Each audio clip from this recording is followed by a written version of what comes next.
Kekasih-kekasih Tuhan, Shalom. Selamat berjumpa kembali dalam Suara Marturia, Senin 5 Februari 2024. Hari ini kita kembali ada di dalam penyertaan Tuhan. Penyertaan Tuhan itu terus nyata di dalam kehidupan kita, dan kita dipanggil terus untuk merenungkan kebenaran firman Tuhan. Hari ini saudara-saudariku, kita akan merenungkan firman Tuhan dari kitab Kisah Para Rasul 1 ayat 15 sampai dengan ayatnya yang ke-26. Kisah Para Rasul 1 ayat 15 sampai dengan ayatnya yang ke-26. Mari kita minta pimpinan Tuhan di dalam doa. Kita berdoa. Kasih-Mu sempurna Bapa di dalam kehidupan kami. Kasih-Mu terus menaungi kami, dan kami merasakan kasih itu.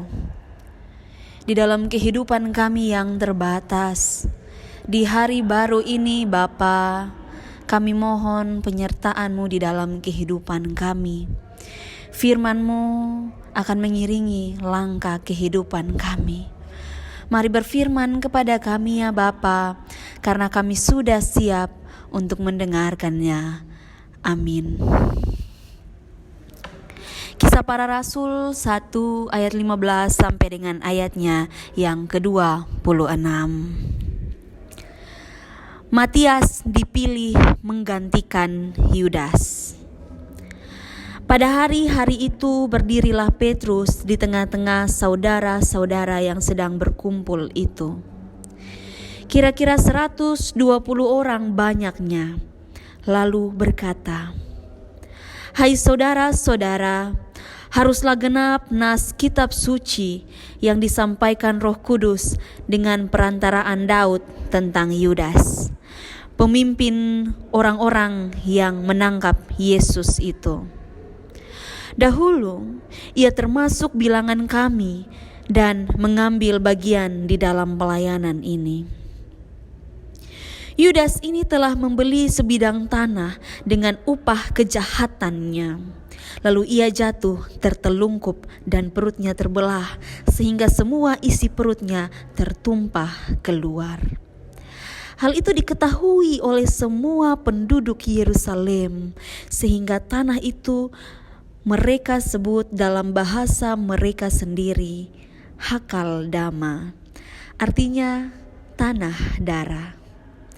Sebab ada tertulis dalam kitab Mazmur, biarlah perkemahannya menjadi sunyi, dan biarlah tidak ada penghuni di dalamnya, dan biarlah jabatannya diambil orang lain. Jadi harus ditambahkan kepada kami seorang dari mereka yang senantiasa datang berkumpul dengan kami selama Tuhan Yesus bersama-sama dengan kami, yaitu mulai dari baptisan Yohanes sampai hari Yesus terangkat ke sorga meninggalkan kami untuk menjadi saksi dengan kami tentang kebangkitannya. Lalu mereka mengusulkan 2 orang, Yusuf yang disebut Barsabas dan yang juga bernama Yustus dan Matias. Mereka semua berdoa dan berkata, "Ya Tuhan, Engkaulah yang mengenal hati semua orang. Tunjukkanlah kiranya siapa yang Engkau pilih dari kedua orang ini untuk menerima jabatan pelayanan, yaitu kerasulan yang ditinggalkan Yudas yang telah jatuh ke tempat yang wajar baginya." Lalu mereka membuang undi bagi kedua orang itu, dan yang kena undi adalah Matias. Dan dengan demikian ia ditambahkan kepada bilangan ke-11 rasul itu. Demikianlah firman Tuhan. Berbahagialah setiap kita yang tidak hanya mendengarkannya, tetapi juga mau melakukan di dalam kehidupan kita setiap hari. Kekasih-kekasih Tuhan, hari ini tema yang mengiringi kita pada saat ini ialah orang pilihan Tuhan. Siapakah orang pilihan Tuhan? Apakah orang pilihan Tuhan yang dimaksud? Hari ini kita akan belajar tentang kebenaran firman Tuhan dari kisah Matias yang terpilih menggantikan Yudas. Jadi setelah Tuhan Yesus terangkat ke sorga sampai pada turunnya Roh Kudus, selain berdoa dengan bertekun, para rasul yang dipimpin oleh Petrus ini, mereka melakukan satu kegiatan yang bagi saya ini sangat penting, yaitu mereka harus memilih pengganti dari Yudas Iskariot.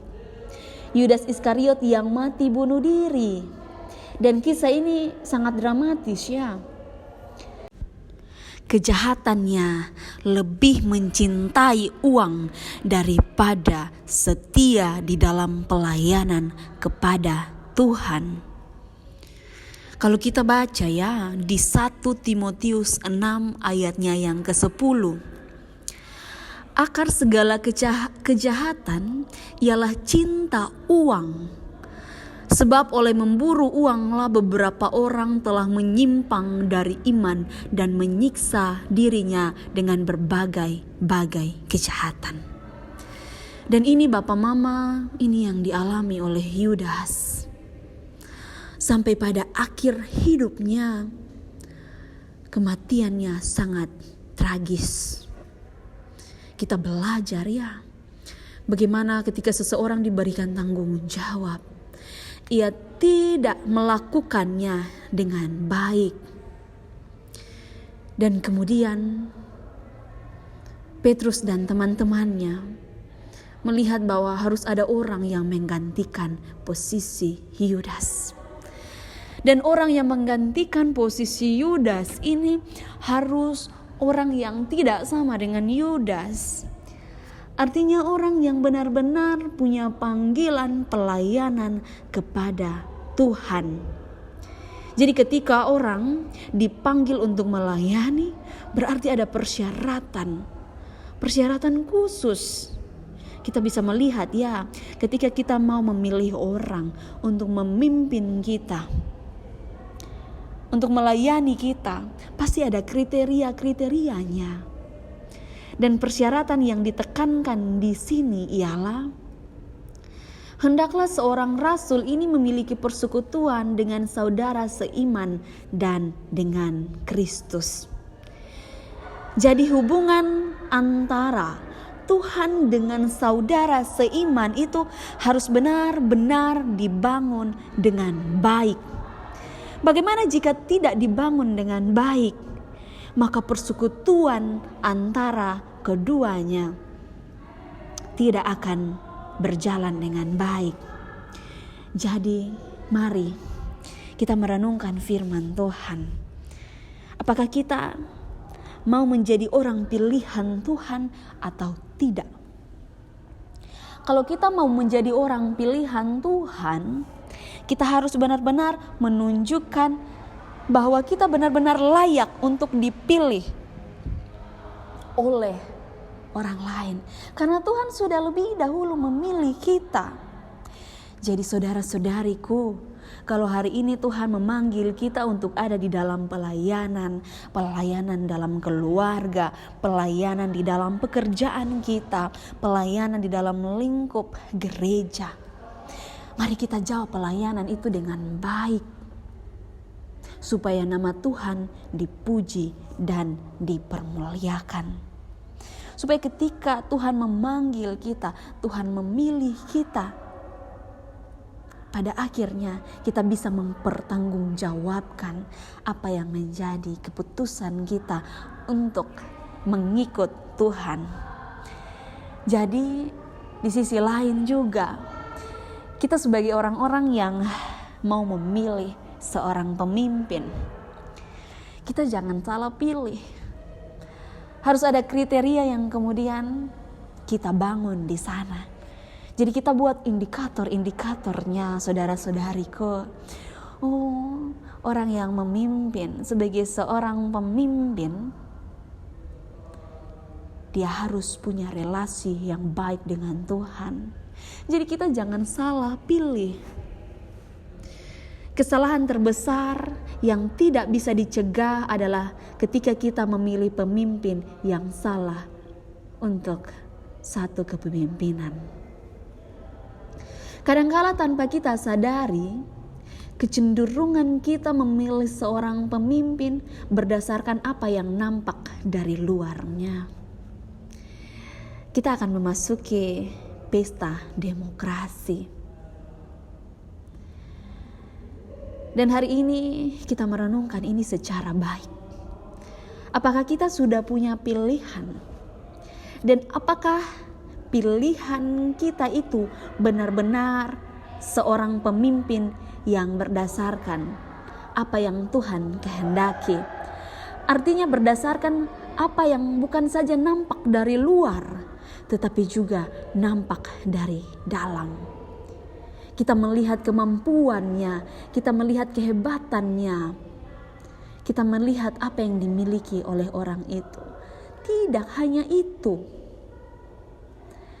tetapi mari saya mengajak kita semua, apa yang kita lihat dari luar belum tentu menampilkan 100% apa yang ada di dalam hatinya.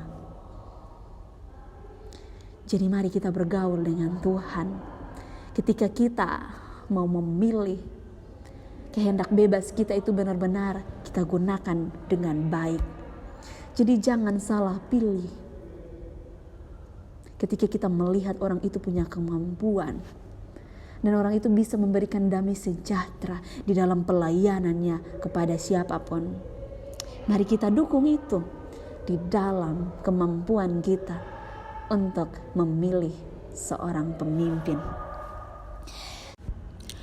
Saudara-saudari kekasih Tuhan, dan firman Tuhan ini menggambarkan apa yang dilakukan para murid ini, menyatakan bahwa ada masa penantian turunnya kuasa Roh Kudus untuk mempersiapkan diri sebaiknya.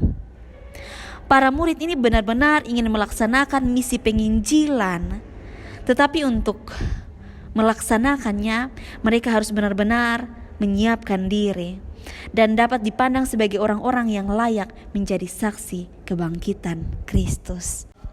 Dan di samping itu, mereka juga mempersiapkan diri untuk bagaimana mempersiapkan seseorang untuk ada di dalam pelayanan, sehingga mereka ada sebagai 12 murid Kristus.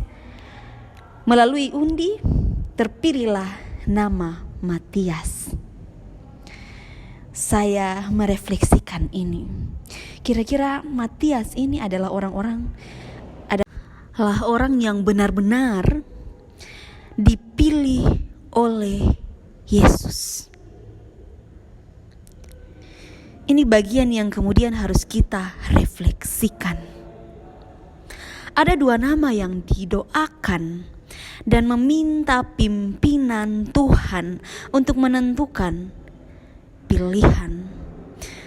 Sebab yang perlu kita ingat bahwa Allah yang paling mengenal hati kedua orang itu.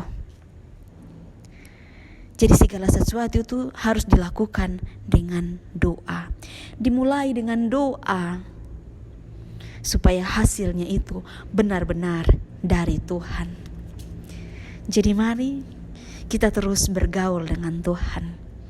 Kita terus merendahkan hati kepada Tuhan, meminta apa yang harus kita minta kepada Tuhan kalau kita tidak tahu apa yang harus kita lakukan. Termasuk ketika kita harus memilih pilihan-pilihan hidup kita. Mari tentukan pilihan, dan pilihan itu harus berasal dari Allah. Mari kita doakan apapun yang kita lakukan di dalam kehidupan kita. Dan jikalau hari ini kita dipanggil untuk memilih, dan juga kalau hari ini kita juga dipanggil menjadi orang pilihan Tuhan, mari benar-benar pergaulan dengan Tuhan itu harus terus dibangun di dalam kehidupan kita. Saya yakin dan percaya ketika firman ini mau kita terima di dalam kehidupan kita, kita nyatakan di dalam tugas dan panggilan pelayanan kita di mana saja kita berada, maka kita bisa melakukan kasih Kristus itu di mana saja kita berada dan kepada siapa saja kita melakukannya. Kiranya firman ini menjadi kekuatan bagi kekasih-kekasih Tuhan sekalian. Amin. Mari kita berdoa. Puji syukur Tuhan kami panjatkan kehadapan hadirat-Mu, ya Allah Bapa di sorga. Firman-Mu sangat menguatkan kami Bapa. Belajar dari firman-Mu, Tuhan adalah prioritas kehidupan kami. Segala pilihan di dalam kehidupan kami itu adalah pilihan yang berlandaskan Tuhan saja. Maka dari itu, berikan kami hikmat supaya segala sesuatu yang kami lakukan itu benar-benar kami nampakkan dan benar-benar kami panggil Tuhan untuk ada di dalam jalan-jalan kehidupan kami. Mari Bapa, menguatkan kami, berikan kami kekuatan di dalam kami menjalani hari-hari kehidupan kami. Hanya di dalam nama Tuhan Yesus Kristus, firman yang hidup itu, kami berdoa kepada Bapa di sorga. Amin. Kekasih-kekasih Tuhan, selamat melanjutkan tugas dan pekerjaan kita di mana saja kita melakukannya saat ini. Kiranya kasih Kristus terus dinyatakan di dalam kehidupan kita. Allah Bapa, Putra dan Roh Kudus terus ada di dalam jalan-jalan kehidupan kita di mana saja kita berada. Shalom.